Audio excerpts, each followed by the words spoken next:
here, and of course we have quite a lot of beats and pieces to serve you from across different centers. But of course we saw games and we saw plenty of action over the course of the past weekend. But hey, the world of football, Nigerian football especially, was actually thrown into mourning. That was at the announcement of the passing of the man who we all know as chairman. Yeah, talking about Christian Chukwu, the captain of the 1980 AFCON winning side. Well, the legend, he passed on at the age of 74. And of course, we actually saw a lot of people pouring in their commiserations, sending messages actually to everyone in Nigerian football and his family in particular. Well, of course, this man actually did his beat, and of course, he was the captain of the side that got us that 1980 AFCON. Well, the Nigerian Football Federation, they actually sent a message across board expressing deep sorrow after the confirmation that he had died in his native city of Enugu. That was on Saturday. And of course, this man was actually nicknamed the chairman because of his imposing presence and the authority exuded just in front of the regard at Boto's club, as Enugu Rangers back then, and the country, the Eagles of Nigeria. And of course, we talk about Christian Chukwu, who's overjoyed as he always said above his head the Unity Cup, the first time that Nigeria would triumph in the Continental Championship after receiving same from President Shehu Shagari at the National Stadium in Surulere on Saturday, 22nd of March 1980. I remember it wasn't too long ago we were celebrating quite the anniversary of that AFCON winning set. Well, of course, this man was a leader on and off the pitch, and he was in the Nigeria senior team that won bronze medals at the 1976 and 1978 AFCON finals in Ethiopia and Ghana respectively, before they actually eventually won it back on home soil in 1980, and he was named the player of the tournament.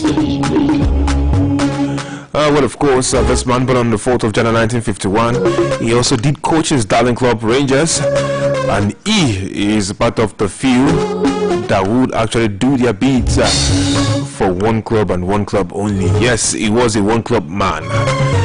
And of course, a lot of people always point out stars, and they end up talking about Christian Chukwu in the same glowing lights. Well, of course, he also coached the senior national team of Kenya, the R&B Stars, and he was then subsequently named the head coach of the Super Eagles in 2002. Well, of course, he led the team to finish third at the 2004 AFCON finals in Tunisia, and I know a lot of people they would look at this man, come on, talk about the accolades and how he rightly deserves. I told you earlier on to celebrate the 4th or 5th anniversary of the 1980 AFCON.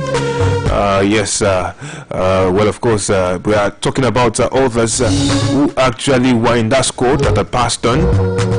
Now he joins them right there, up and above, cheering on the Eagles as they actually tried to get the job done.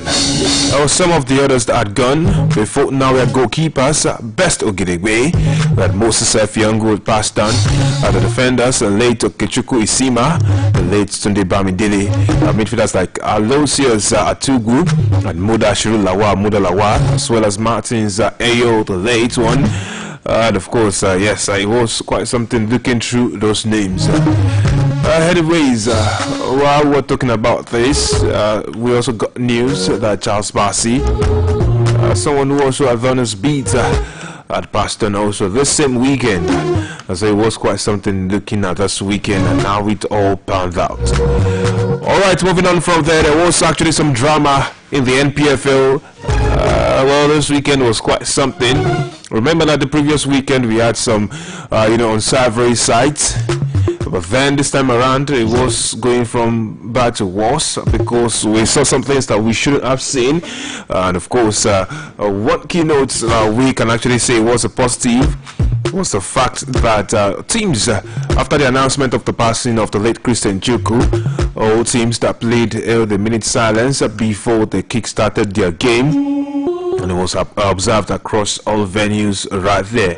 But then again, let's talk about the results because right from what we had on Saturday, we actually saw Shooting Stars being defeated 3-0 by Bayelsa United. That's how the game ended. I was on Friday, beg your pardon. And of course, a lot of people looking across board. Shooting. What did they happen? What did they happen now? We look like we're going to challenge for the title. But now, it's like I drop, Wait till it's up. I don't like this. Anyways, the Shooting Stars dropped to 6th after that particular game ended, and then we saw results from other centers yesterday. Now let's go through those results that came through from yesterday. Right at the Cathedral, another team came to worship, and they were able to get all 3 points. It was Athland, and of course it was Emmanuel Amunike who actually came through. And of course himself and his boys, the Nasa Millionaires, they actually did the job against the Flying Antelopes. Yes, they defeated Rangers right at home by 2-0. And Nasarawa United, actually they played in a 5-goal thriller. They won 3-2 against Plateau United. Kano Pillars won 2-0 against Lobby Stars. Sunshine Stars won 2-1 against Ainba. Abia Warriors 2-0 against Rivers United. The only goalless encounter was the one in Ikene. Remo Stars goalless against Katsina United. Aqua United, the 1-1 draw with Academy Warriors. Kwara United, they were defeated right at home by Bendel Insurance. And Ikorodu City, well, they waited until later on, and they still ended up doing the job. A 3-0 victory against Niger Tornadoes, and that was how they wrapped things up. And it was quite something looking at all those results.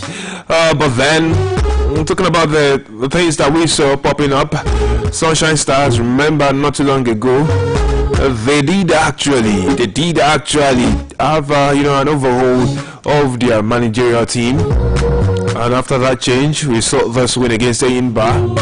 Okay, maybe where Katsina United also had an overhaul of everything right there, and yes, they were able to hold on to a draw in Ikere. Oh boy, it was quite something. But then, the side where we got the worst news was from Nasarawa United, where we saw pictures coming through, pictures of a certain man as Vincent Temitokwe, the striker of Plateau United, playing as a forward for Plateau United. It was quite something. Looking at the pictures that floated the internet, seeing cuts on his neck. It was quite bad. It was really bad.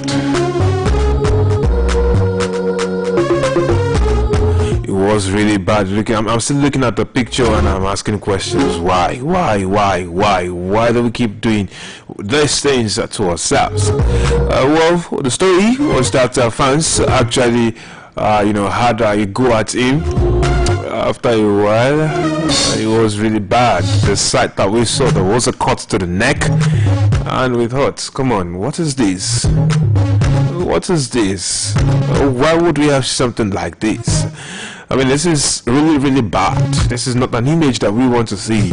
But then there are numerous stories coming through on the back of that.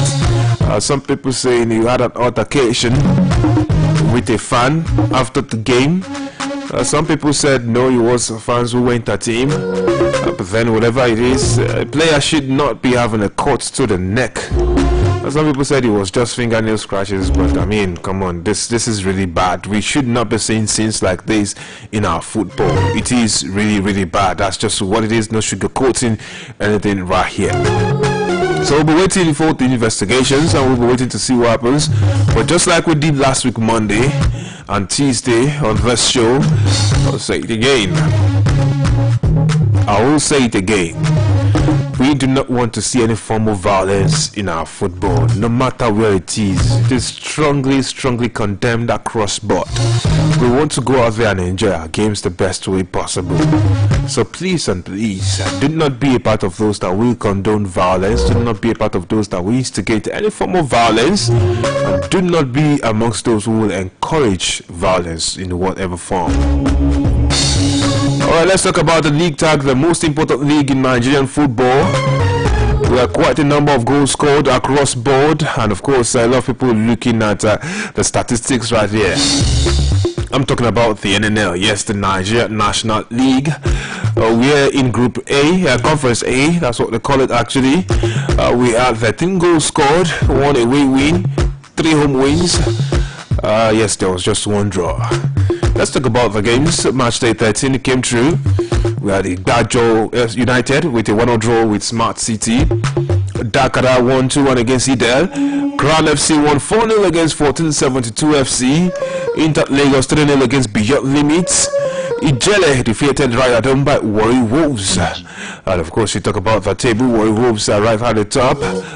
Yes, they have 26 points to their name, 2 better than Crown FC. Smart City also right behind them. Inter Lagos also trying to do their beat. Dakara right there in 5th, and of course in 6th we have Beyond Limits. Abia Comets, Ijele, Idel, and Igbajo complete the top 10. While at 11th it is 1472. In Conference B, we had 6 goals scored, a win away from home, a win at home, 1 draw and 2 losses happened right there across board. Let's talk about the first game that we saw. Godzilla Pabio United, they defeated Solution SC by 4-1. ABS in Ilorin were defeated by First Bank, 1-0. Abakaliki, a goalless draw with Kun Kalifat. Oshi United, a goalless draw with Sporting Lagos. And of course, we're still waiting for one more game today. That's between Madiba and Gateway. Well, of course, Kun Kalifat sit pretty at the top, 29 points to their name, 5 better than Oshi United, who have 24 in second spot.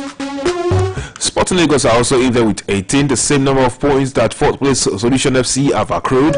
Rovers complete the top 5, while number 6 is First Bank, Godzilla Pabio United at 7th, ABS in 8th, Abakaliki in 9th, Madiba in 10th, and of course Gateway in 11th as we speak. Well, of course, talking about the other conference C, we actually had some action. Wiki Tourist defeated Gombe United 2-0.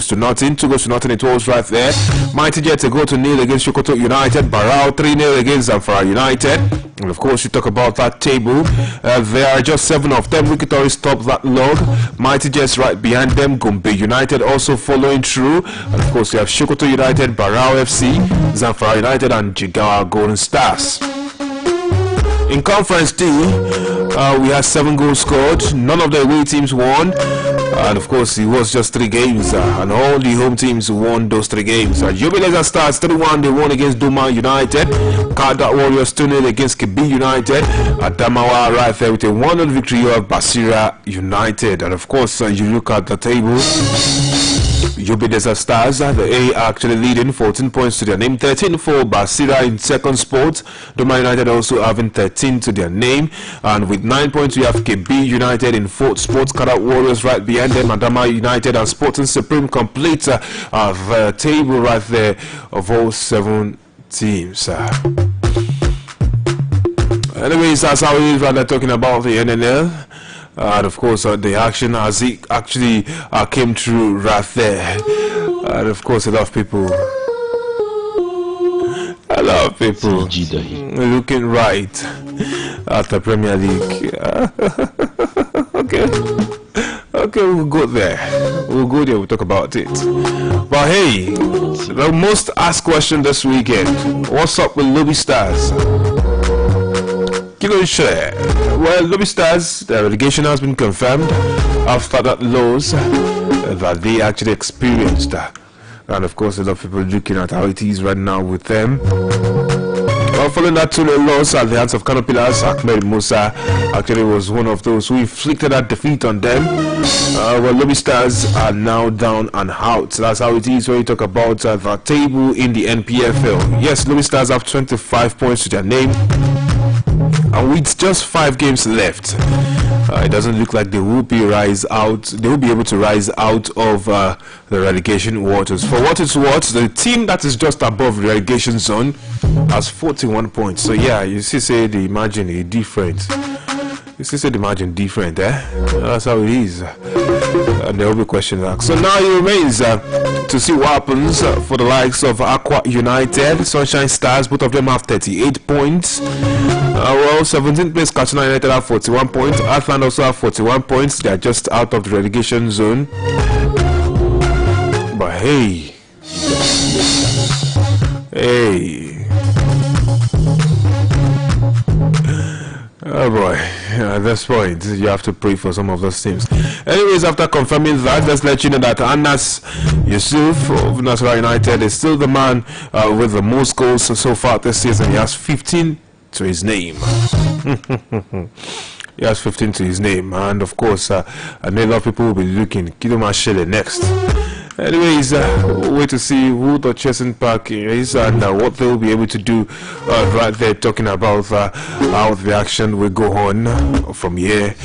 And of course, we'll be waiting to see how it all goes down. Anyways, in the Premier League, Manchester United. Manchester United. Oh boy. Oh boy. Jesus. It's not looking good. Ruben Amorim, he's just going to hang his head right there, and of course it's going to be really something. But hey, it's quite interesting what we have as man of update from Manchester United. They lost against Newcastle United, and I know there will be questions asked. But then one of the legends, as Eric Cantona, is accused Sir Jim Ratcliffe of trying to destroy everything. Alright, I don't know, but then this is the statement coming right there from them. They say he is trying to destroy everything, and there will be huge questions following from that. But then let's talk about games that were played yesterday, although there will be games today. Okay, let's quickly run through the games that will be going down today. Monday Night Football, the Premier League, we have Bournemouth against Fulham at 8 p.m. Also in Italy, we have Napoli against Empoli at 7:45. 8 p.m. is Atletico Madrid against Valladolid, and of course they will talk about the games that were played yesterday in the Premier League. A 2-2 draw between Chelsea and Ipswich. Ipswich actually were leading 2-0, and then we just look across board and we say Chelsea restored parity, and yes, they say Enzo Maresca is at the wheels. Liverpool, they actually got a 2-1 victory against West Ham United. Mohamed Salah, oh boy, Mohamed Salah doing magic again and again. No, he did not score, but then what he did contribute, his contribution actually was something that a lot of people actually would respect again and again. And you talk about the man and how brilliant he's been, actually having him in the Premier League and what he's been able to do. Mohamed Salah has now set a new record for goal involvement after assisting Luis Diaz's goal in that victory for Liverpool. That was yesterday, and he did that fresh from signing a new contract with the club earlier in the week.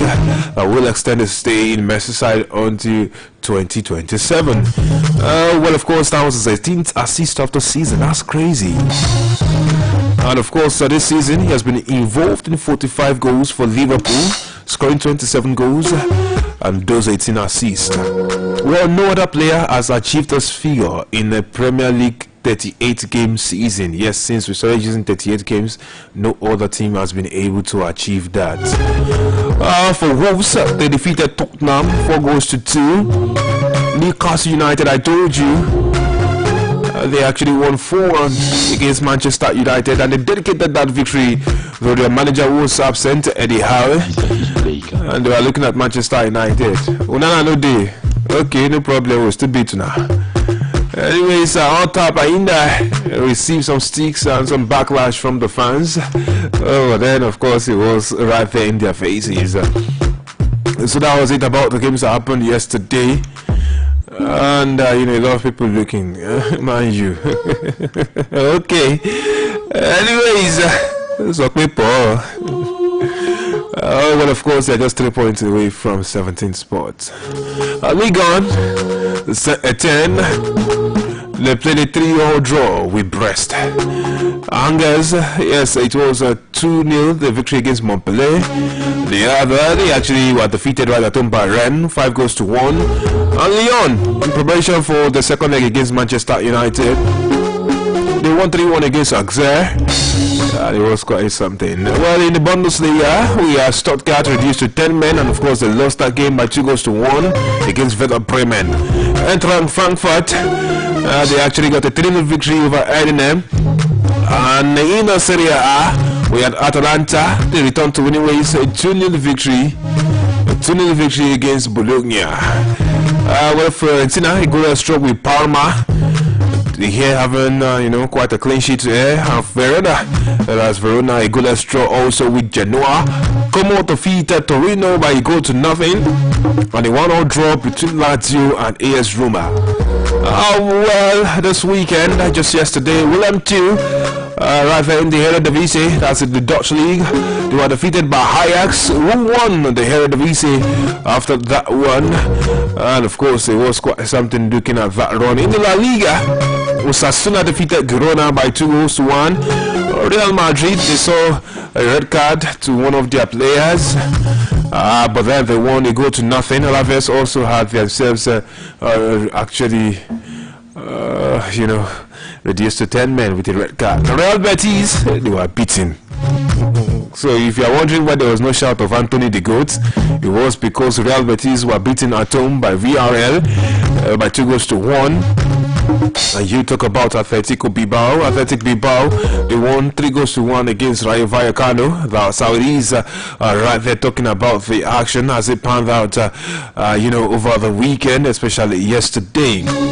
Well, Nuno Espirito, after seeing his side being beaten, Nuno Espirito is saying they're not going to change their approach despite having an extra Champions League spot for English teams in the Premier League. Yes, it is quite something looking at that. Well, of course, the man is saying they would not change their approach. They were beaten by Everton a goal to nothing. That's how it was right there. Well, there was a huge boost for Liverpool over the course of the weekend aside that victory, because it looks like right about now it is all set in stone. Virgil van Dijk is reportedly set to stay until 2027. That's how it is right there for them. We also have some news right here. Kylian Mbappe, they say his Lego team are lodging an appeal as PSG salary dispute escalates. And of course, that's a story right there, and there will be so much more to actually talk about in there. So yeah, more stories that we have right here in front of us as we gradually draw the curtains. A lot more people talking about River Supers and what they have been able to do, but then we'll talk more about them later on at 2 p.m. on the TV show that's talking about Fans Forum, a show specially created and curated for the fans on television. Alright, thank you all for doing this with me this morning on Sport to the Beat. We'll come your way again tomorrow. I am Victor Bene.